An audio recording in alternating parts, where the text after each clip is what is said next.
About 2 billion smartphones in the world today, a number expected to triple by 2020.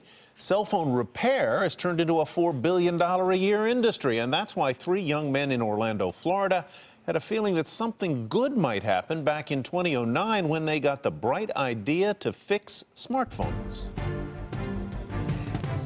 It happened to Justin Wetherill in 2008. He dropped a new iPhone 3G. The screen and ugly web of glass shards. Wetherill was only 21, but he'd already built computers and tried to sell them.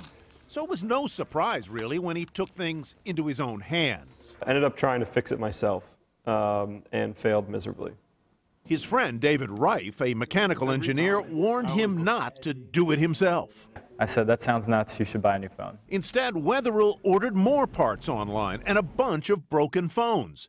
He figured out what kinds of glass to use, began sourcing proper screws and tools. In weeks, he and his buddy learned to fix Apple's still new and still mysterious iPhone touchscreens. Started to realize these things weren't as mystical. I mean, once you got inside them, they were an understandable device. They began fishing for customers on eBay, later on their own website for about $80 a pop. It was almost overnight that we started getting some clicks. One of Wetherill's co-workers suggested a name for the side business, You Break, I Fix.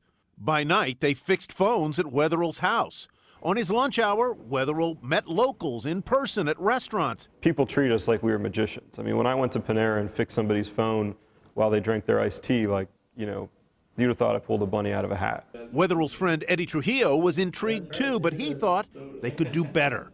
People are mailing their phones away and being without them for that long. That's crazy to me. Trujillo wanted to open a You Break, I Fix store. So he made Wetherill and Reif an offer they couldn't refuse. And I was like, I'll put up the money. If it works, great. If it doesn't, you guys still have your internet business. In late summer 2009, the first You Break, I Fix store opened in Orlando. In just 2 months, store sales outpaced the website. 3 months in, a second store opened. 3 years later, they own 47 stores, coast to coast, fixing not only screens, but water damage, replacing batteries, retrieving data in phones, tablets, and PCs.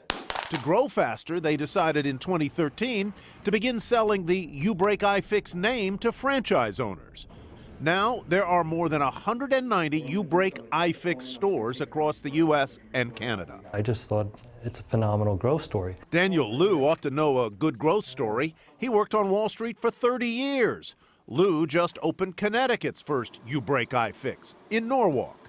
He and 2 of his employees went through the 6-week You Break, I Fix training program. There's one that breaks every 2 seconds. And as I learned a long time ago, you can make extremely healthy returns by being first in a growing industry. Healthy? You bet. Store sales hit $62 million in 2015. Wetherill can still fix a phone when he needs to because the campaign to make devices great again isn't ending anytime soon. To have grown to 190 stores is incredible, but what blows my mind is that we've really scratched the surface of what's possible here.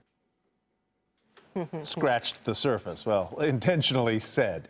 The You Break, I Fix guys expect to have 275 stores open by the end of the year. And in case you're wondering, they say it can take about $125,000 all in for new owners to get a store opened up. Of course, the costs vary, Sue, depending on where you happen to open it. That actually, though, is not all that big a price compared to entry. with other kinds of franchises, yeah. a fast food place where you have to buy all kinds. Maybe you and I should think about that. Right. Oh, I am so non-mechanical.